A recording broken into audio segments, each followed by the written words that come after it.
Sumadsad sa 58 pesos and 64 centavos ang halaga ng dolyar ngayong araw. Pinakamahina yan mula noong November 2022. Ikinatuwa ito ng ilang kababayan nating nagpapapalit. Ang forecast ng Bangko Sentral ng Pilipinas kung magtutuloy ba ang paghina ng piso sa report ni Von Aquino.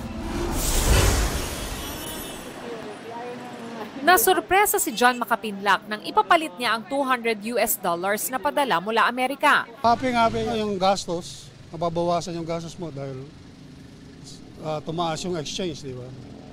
O imbis na, halimbawa, babayaran mo 1,000, gano'n. Ang palit mo ay 1,200, meron ka extra na 200, gano'n. Nagpapalit naman ng piso si Reggie panggastos ng kapatid na pupuntang Japan. Ang kanyang 10,000 piso na ipalit lang ng $170. Kung mas mababa sana, mas okay. Ngayong araw nagsara ang palitan ng piso sa dolyar sa 58.63. Ito ang pinakamababang halaga ng piso mula November 3, 2022 kung kailan sumadsad sa 58.8 ang piso kontra dolyar.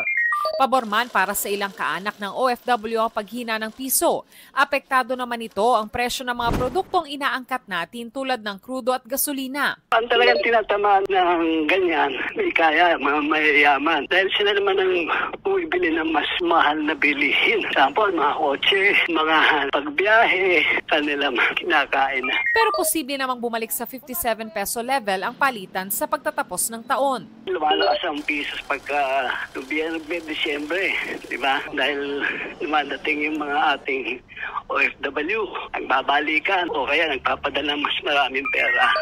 Ang Bangko Sentral ng Pilipinas naniniwalang pansamantala lang ang paghina ng piso. We do not target any specific exchange rate level. We just let the market determine the level of exchange rate. If we let the market stress to be left unattended, this would affect inflation expectation, and that's something that we are avoiding.